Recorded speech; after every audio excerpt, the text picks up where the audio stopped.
Welcome to Dealced, where you find out what you drink when you're not drinking. My name's DJ, and today I'm going to put together a little ginger jelly. That's what I call the stuff that goes into the ginger beer to make it nice and sweet. So at this point, we've already learned how to make the ginger starter. We've brewed a basic ginger batch, and the next step is to make this ginger jelly, and then the last step will be bottling.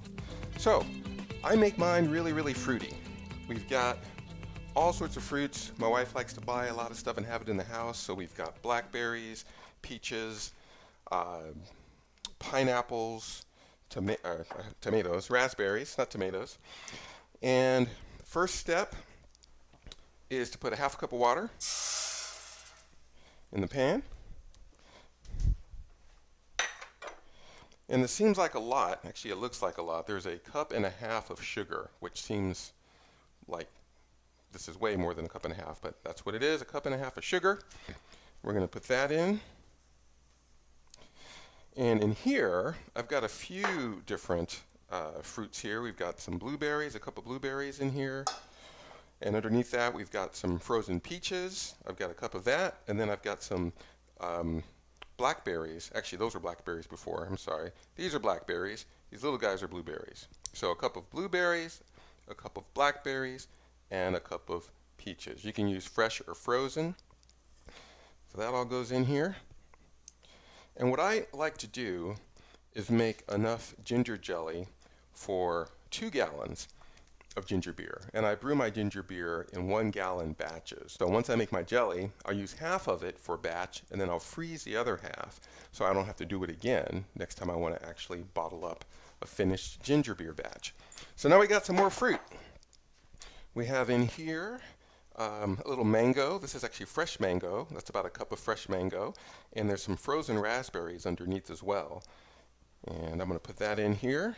So lots and lots and lots of different fruit in there. It's going to be delicious. And pineapple. This is actually fresh pineapple, but frozen works great, of course. And these are strawberries. So we've got a cup of pineapple and a cup of strawberries. So look at all that. Lots of great fruit.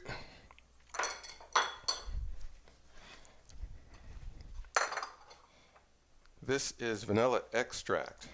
I use about a tablespoon of vanilla extract. That's going to go in. Smells great. And I like to use baking spices. There's nutmeg, cinnamon, and allspice. And these can really run away with the batch, so you have to be really careful and use it judiciously, especially the cinnamon. I find that to be a really strong flavor if you use too much of it. Looks like there's not much left in this, actually. So I just put a couple of dashes of cinnamon. Again, really be careful about the cinnamon. You don't want to overdo it there. Allspice you can get a little bit more heavy-handed with, at least to my palate. What happens if you put too much of these baking spices is you get sort of a woodsy taste, which is not what you want. You don't want this to take over the flavor profile. You just want it to add a little bit of extra character to it. And this is nutmeg. This is another thing you have to be pretty careful with. Better to put too little than too much of the baking spices. So we've got that all in there. It's on high. And I'm going to mix it up a little bit.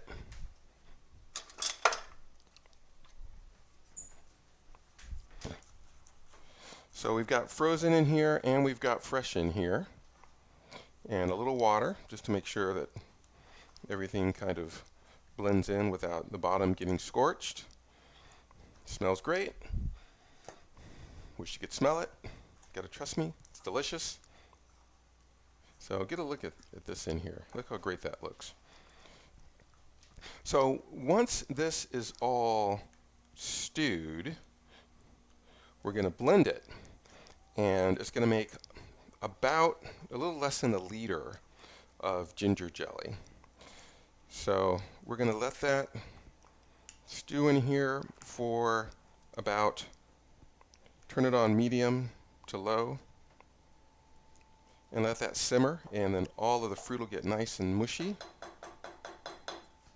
and soft with the lid on.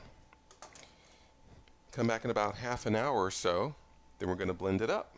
We let it simmer for about half an hour. And now we just blend it up.